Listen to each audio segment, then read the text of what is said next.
नमस्कार दोस्तों, एएसएससी प्रिपरेशन के यूट्यूब चैनल में आपका स्वागत है। अब दोस्तों हम लोग सीटेट एसएस यानी कि सोशल स्टडी जो कि हमारा पेपर 2 क्लास 6 to 8 के लिए है, उसको हम लोग एनसीईआरटी सिलेबस के अनुसार अध्ययन कर रहे थे। पिछली वीडियो में मैंने आपको बताया था कि हम लोगों ने क्लास 6 की जो एनसीईआरटी की हिस्ट्री की बुक है उसको हम लोगों ने कवर कर लिया है। आज से हम लोग क्लास 7 की हिस्ट्री की बुक को कवर करना शुरू करेंगे। ठीक है, देखिए क्लास वाइज जो हिस्ट्री इसमें है, इससे आपको आसानी ये हो जाएगी कि सिलेबस के अकॉर्डिंग हमें कितना पढ़ना है उस पर हम कवर कर लेंगे। फालतू पढ़ के दिमाग को लोड नहीं डालना है। जो एग्जाम के पॉइंट ऑफ व्यू से इंपॉर्टेंट है, जो अक्सर आता रहता है, उसको हमें सिलेबस के अनुसार देखना है। तो चलिए शुरू करते हैं। देखिए क्लास 7 की जो जो पहला चैप्टर है, जैसे उसमें परिवर्तन के बारे में दिया है। परिवर्तन अर्थात जैसे जब हमारी संस्कृति या जो भारत का इतिहास ईसा पूर्व से लेके जब ईस्वी में एंटर करता है, ईस्वी मतलब जब चंद्रगुप्त मौर्य और सेलुकस निकेटर से होते हुए गुप्त साम्राज्य से होते हुए आगे बढ़ता है, तो क्या परिवर्तन हुए, कैसे कैसे चीजें देखने को मिली, और उसके साथ साथ कुछ कौन कौन से व्यक्ति ऐसे आए जो इतिहास जानने में सक्षम थे या जिन्होंने इतिहास के बारे में जानकारी दी।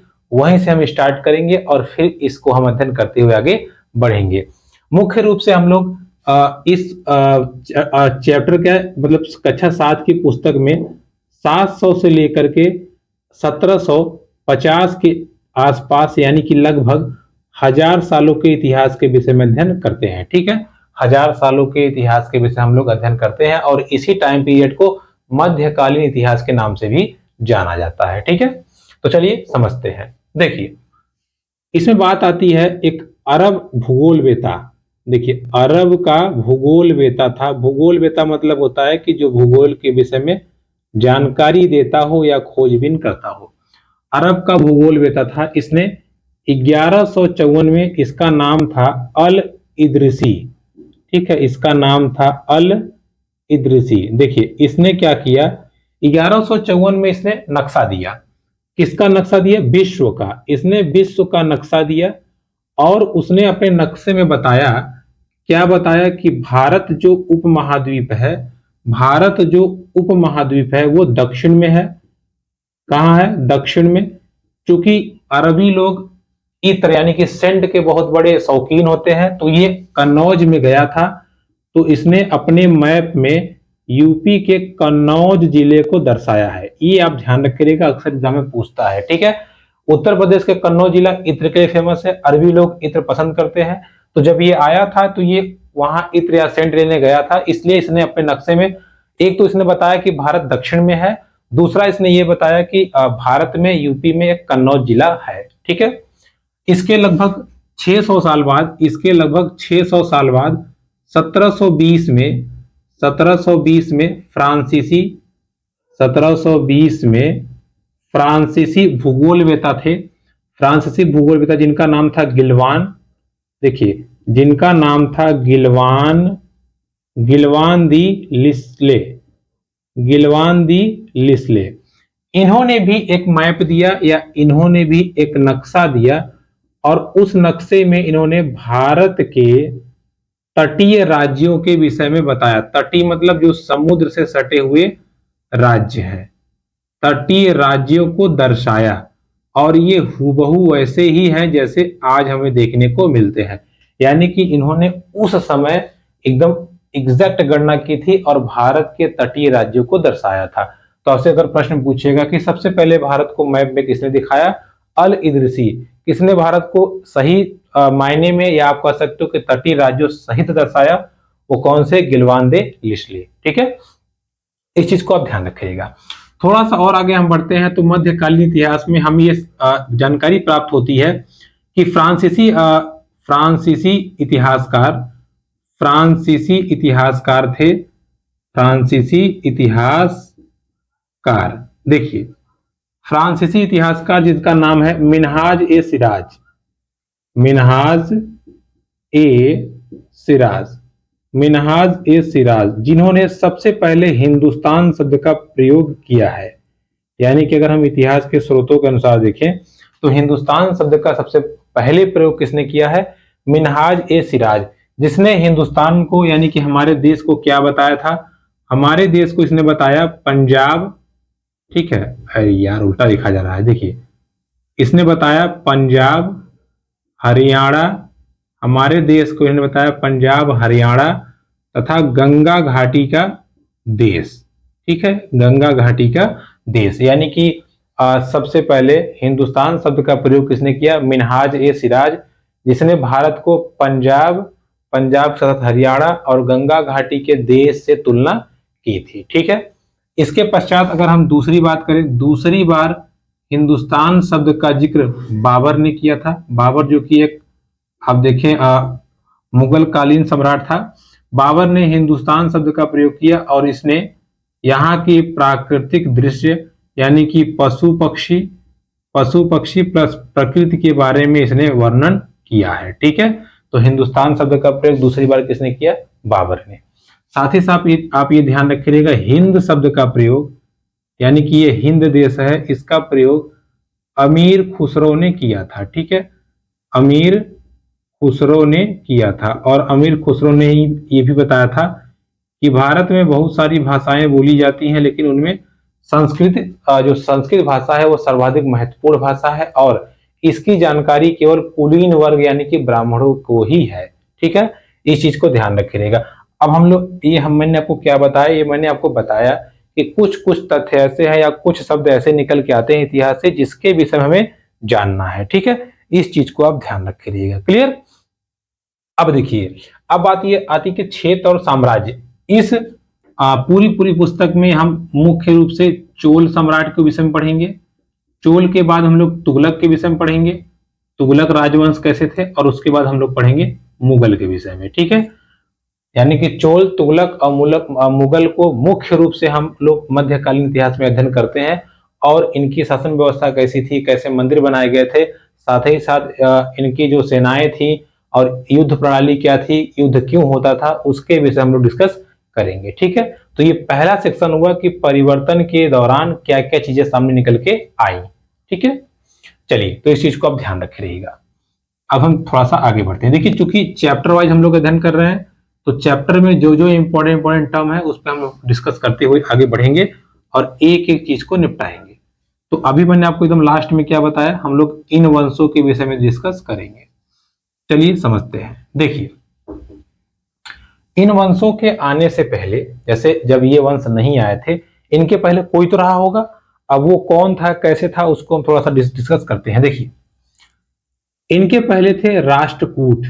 देखिए समझिएगा, राष्ट्रकूट। देखिए, राष्ट्रकूट की स्थापना किसने की थी? दंती दुर्ग ने। इनका नाम था दंती दुर्ग। दंती दुर्ग ने चालुक्य सामंतों को हरा करके, चालुक्य सामंत यानी कि ऐसे लोग जो चालुक्यों के संरक्षण में थे, उनको हरा करके दंती दुर्ग ने राष्ट्रकूट वंश की स्थापना की। साथ ही साथ इसने एक यज्ञ कराया। ये यज्ञ बहुत फेमस है। ठीक है, हिरण्यगर्भ यज्ञ, ये बहुत इंपॉर्टेंट यज्ञ है। इसको कराया किसने? दंती दुर्ग ने। क्यों कराया? क्योंकि दंती दुर्ग क्षत्रिय नहीं था, तो छत्रित्व प्राप्त करने के लिए इसने क्या कराया? छत्रित्व प्राप्त करने के लिए इसने हिरण्यगर्भ यज्ञ कराया। हिरण्यगर्भ मतलब ये होता है सोने का गर्भ। ठीक है, सोने का गर्भ। जैसे उस समय प्रथा ये थी कि अगर कोई राजा बन रहा है तो कुलीन वर्ग का बनना चाहिए। अब कुलीन वर्ग का ये था नहीं, इसलिए इसने अपने आप को शुद्ध करने के लिए ये यज्ञ करवाया था। तो हिरण्यगर्भ यज्ञ किसने करवाया था? दंती दुर्ग ने। ठीक है, साथ ही साथ इसके शासनकाल में एलोरा में बहुत फेमस मंदिर है। एलोरा की गुफा में विष्णु जी का बहुत ही दिव्य मंदिर है, मूर्ति है विष्णु जी का, नरसिंह अवतार। ठीक है, अगर आप गूगल करेंगे तो नरसिंह अवतार या नरसिंह रूप, नरसिंह मूर्ति यहाँ पे बनी हुई है। ठीक है, एलोरा की गुफा में नरसिंह मूर्ति बनी हुई है। ठीक है, किसके काल में था वो? राष्ट्रकूट के काल में। ठीक है, फिर हमें थोड़ी सी जानकारी मिलती है गुर्जर प्रतिहार वंश। देखिए, गुर्जर प्रतिहार वंश का सबसे प्रतापी राजा था नागभट्ट। ठीक है, कौन था? नागभट्ट ने देखिए कहां कहां जीता था। ये आंध्र का हिस्सा इसने जीता, इसने उड़ीसा का हिस्सा जीता, इसने गुजरात का हिस्सा जीता, इसने महाराष्ट्र का हिस्सा जीता, इसने बंगाल का हिस्सा जीता। यानी कि लगभग लगभग ये कई राज्यों को जीतते हुए आगे बढ़ा। इसके बाद में अगर आप थोड़ा सा और डिटेल में जाएंगे, इसने बंगाल को जीता, इसने एमपी को जीता। यानी कि लगभग लगभग पूरे भारत को इसने लगभग कवर कर दिया था, ठीक है, बंगाल को, एमपी को। तो इसलिए नागभट्ट जो है, नागभट्ट द्वितीय सबसे प्रतापी राजा था गुर्जर प्रतिहार वंश का, ठीक है। तो गुर्जर प्रतिहार वंश का सबसे प्रतापी राजा कौन था? नागभट्ट, जिसने इन विभिन्न राज्यों को जीता था। इस चीज को आप ध्यान रखिएगा। और इसकी जानकारी हमें मध्य प्रदेश में स्थित ग्वालियर प्रशस्ति से मिलती है। ग्वालियर प्रशस्ति मतलब ग्वालियर में जो शिलालेख प्राप्त हुआ है उस पे ये हमें लिखित रूप से दिखाया गया है कि नागभट्ट जो कि गुर्जर प्रतिहार वंश का था, उसने इन राज्यों को अपने पैरों तले दरोद के रखा है, ठीक है। इस चीज को ध्यान रखिएगा, सबसे इंपॉर्टेंट था ये, ठीक। अब हम आगे बढ़ते हैं। देखिए, तो ये बात हो गई किसकी? गुर्जर प्रतिहार की। अब आगे हम लोग चोल के विषय में डिस्कस करेंगे, लेकिन थोड़ा सा उसके पहले आते हैं, थोड़ी बहुत जानकारी वहां हम ले लेते हैं। देखिए, थोड़ी बहुत हमको जानकारी हमको लेनी यह है कि इसी समय विदेशी आक्रमण, या आप कह सकते हो कि जो अफगान से लोग थे, या जो मुस्लिम देश के या मुस्लिम कंट्री के लोग थे, इसी दौरान उन लोगों ने आक्रमण करना लगभग लगभग प्रारंभ किया था। तो उसके विषय में थोड़ा सा जानकारी ले लेते हैं। देखिए, थोड़ी सी पहली चीज हम समझते हैं। देखिए, एक कवि है कल्हड़। कल्हड़ ने लिखा है राज तरंगिणी। क्या लिखा है? राज तरंगिणी, जिसमें इन्होंने जम्मू कश्मीर के राज्य का वर्णन किया है, ठीक है। बड़ी बहुत अच्छी पुस्तक है राज तरंगिणी, जिसमें जम्मू कश्मीर के इतिहास का वर्णन है, या जम्मू कश्मीर के विषय में बताया गया है, ठीक है। जिस समय जो मुस्लिमों का आक्रमण पीक पे होने वाला था या लगातार होने वाला था, उसी समय एक संघर्ष चल रहा था भारत देश में, जिसका नाम था त्रिपक्षीय संघर्ष, और इसी का फायदा उन्होंने उठाया था। देखिए, त्रिपक्षीय संघर्ष, इस त्रिपक्षीय संघर्ष में प्रतिहार वंश, देखिए सब के सब इसमें मिल गए थे। प्रतिहार के बाद में उस समय जो फेमस थे राष्ट्रकूट और पाल वंश, ये मुख्य वंश से वंश उस समय थे, और ये तीनों के तीनों आपस में भिड़े थे, और तीनों के तीनों लड़ रहे थे कन्नौज के लिए। कन्नौज जो जिसकी भूमि बहुत उपजाऊ है, और ये गंगा घाटी का मैदान है, ठीक है। कन्नौज के लिए तीन राजा, प्रतिहार वंश के राजा, पाल वंश के राजा और राष्ट्रकूट वंश के राजा आपस में भिड़े पड़े थे, इसलिए इसको त्रिपक्षीय संघर्ष के नाम से जाना जाता है। और इसी लड़ाई का फायदा उठा करके अब अफगान शक्ति भारत में एंटर करती है, और वो बहुत लूटपाट मचाती है, ठीक है। जैसे हम इसको समझते हैं, देखिए यहां समझ में आ गया आपको, कल्हड़ वाला समझ में आ गया, त्रिपक्षीय संघर्ष समझ में आ गया। अब इस देखिए, त्रिपक्षीय संघर्ष जो हुआ था, इसको लेकर के, या आप कह सकते हो कि इसी के बेस पे कैसे कैसे चीजें सामने आती हैं हम समझते हैं। देखिए, जब ये त्रिपक्षीय संघर्ष चल रहा था, यानी कि लगभग 1000 ईसा पूर्व के आसपास, उसी समय अफगान से आया हुआ व्यक्ति, ठीक है, अफगानिस्तान से या अफगान से आया हुआ व्यक्ति महमूद गजनी, महमूद गजनी, इसने 1000 से 1025 तक भारत पे 17 बार आक्रमण किया, ठीक है। कितनी बार? 17 बार आक्रमण किया, और हर बार आक्रमण करके लूट के ले चला जाए पैसा। फिर इसको भनक लगा कि मंदिर में ज्यादा पैसा होता है, तब इसने जब आखिरी बार आक्रमण किया, वो था सोमनाथ मंदिर, और सोमनाथ मंदिर में इसने बहुत लूटपाट किया, ठीक है, बहुत लूटपाट मचाया, और लूट के पूरा पैसा लेके चला गया, ठीक। तो आपसे पूछता है कि महमूद गजनी कहाँ का था? अफगान का था। उसने कितनी बार आक्रमण किया? 17 बार। सबसे फेमस मंदिर जिसमें उसने लूट मचाई वो कौन था? वो आपका था सोमनाथ मंदिर, ठीक है, गुजरात में है ये। सोमनाथ मंदिर कहाँ है? गुजरात में। इस चीज को आप ध्यान रखिएगा, क्लियर। अच्छा, इसके लूटपाट मचाने के बाद में अब उनका मनोबल बढ़ा, किसका? मुसलमानों का। वहां से आता है आपका मोहम्मद गौरी, आता है मोहम्मद गौरी, किसके लिए? आक्रमण करने ये चला आता है, ठीक है। लेकिन इसका सामना उस समय हो जाता है चहमान शासक, चहमान, या उस समय इनको चौहान भी बोला जाता था, चौहान शासक पृथ्वीराज तृतीय से, ठीक है, या इनको पृथ्वीराज चौहान भी बोलते हैं, पृथ्वीराज तृतीय से। इनका जब दोनों का सामना होता है मोहम्मद गौरी और पृथ्वीराज से, तराइन का पहला युद्ध 1191 में, जिसमें पृथ्वीराज पृथ्वीराज तृतीय ने क्या किया, मोहम्मद गौरी को पीट दिया, ठीक है, पीट के भाग यहाँ से, लड़ने आया है, वो जीत लिया था, तुम ही जीत लेगा क्या, मार के भगा देता है, भाग यहाँ से। और यही इनकी गलती हो जाती है। चौहान जी ने इसको जान से नहीं मारा, ये 1 साल बाद फिर सेना लेके आया और फिर से तराइन का युद्ध होता है 1192 में, जिसमें गौरी जीत जाता है, ठीक है, गौरी जीत जाता है और यहीं से मुसलमानों की एंट्री यहाँ पे हो जाती है। और यहीं से अब देखिएगा सल्तनत काल की शुरुआत होगी, जो कि आगे चल के फिर मुगल काल में बदल जाएगी, या मुगल काल का सत्ता आरंभ हो जाएगा, ठीक है। तो 1192 में जब पृथ्वीराज चौहान की हार होती है, इस पे या यहां से मोहम्मद गौरी की एंट्री होती है कहां, भारत देश में, ठीक है। ये थोड़ा सा ध्यान रखिएगा, चूंकि ये चोल वंश के बीच में आ रहा था, इसलिए हमने आपको बता दिया। अब हम चलते हैं जो इस चैप्टर का मुख्य पॉइंट है, चोल वंश, ठीक है, उसके विषय हम चर्चा करते हैं। देखिए, याद रहेगा, देखिए ये बीच ये चीजें आती है, थोड़ा सा समझाना पड़ जाता है, नहीं तो गड़बड़ हो जाएगा। अब हम लोग पढ़ते हैं चोल वंश के विषय में, ठीक है, किसके विषय में, चोल वंश के विषय में, ठीक है, चोल वंश के विषय में समझते हैं। देखिए, सबसे पहली चीज, चोल वंश का जो संस्थापक था, या चोल वंश के जो जिसने स्थापना की थी, इसने पल्लवों को हरा करके या पल्लवों से विद्रोह करके पल्लव जो वंश था उससे विद्रोह किया, किसने किया, विजयालय ने। देखिए, पल्लवों से विद्रोह किया विजयालय ने, और विजयालय ने उदयपुर में या तंजाउर में, देखिएगा, विजयालय ने तंजाउर शहर की स्थापना की। साथ ही साथ जब ये विजयी हुआ तो इसने निशुंभ शूदनी देवी का मंदिर बनवाया, ठीक है, निशुंभ शूदनी देवी का इसने मंदिर बनवाया था। ये अब बात आप ध्यान रखिएगा, किसने, विजयालय ने, ठीक है।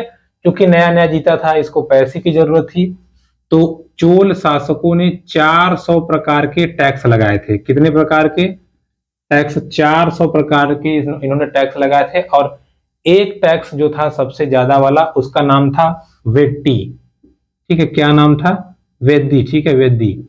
और एक ऐसा टैक्स था जो जबरदस्ती वसूलते थे, जैसे हमारे यहाँ काम करना है तो करना है, मारपीट करो लेकिन करो, ठीक है। तो ये ध्यान रखिएगा, 400 प्रकार के इन्होंने टैक्स लगाए थे। किसने स्थापना की, विजयालय ने। कौन सा मंदिर बनवाया इसने, निशुंभ शूदनी देवी का मंदिर बनवाया इसने, ठीक है, तंजाउर में, और तंजाउर शहर की स्थापना की। इसके बाद में इसका उत्तराधिकारी आता है राजराज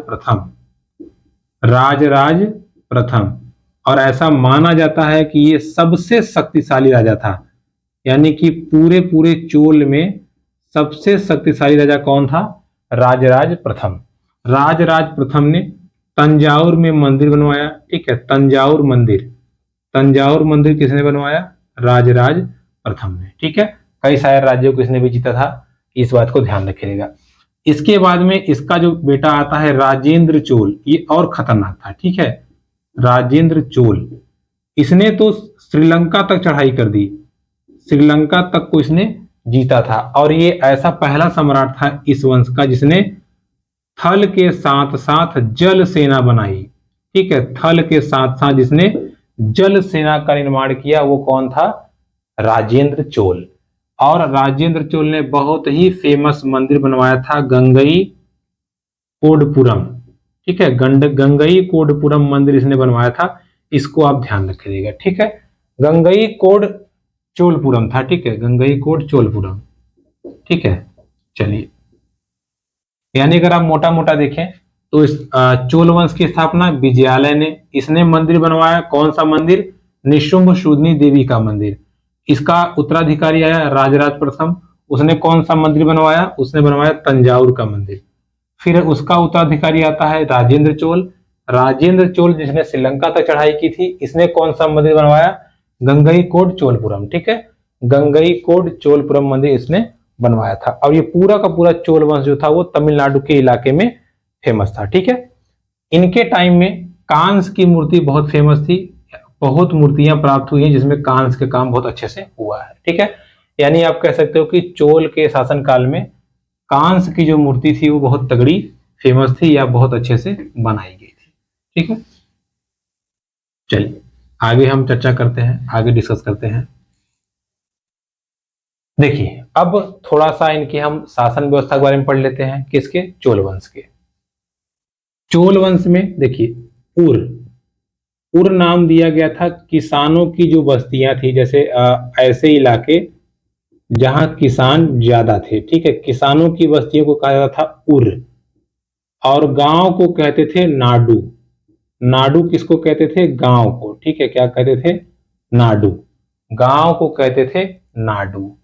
इसके साथ साथ आप ध्यान रखिएगा, यहाँ भूमि के 5 प्रकार बताए गए हैं। ठीक है, भूमि के 5 प्रकार। एक है आपका बेलन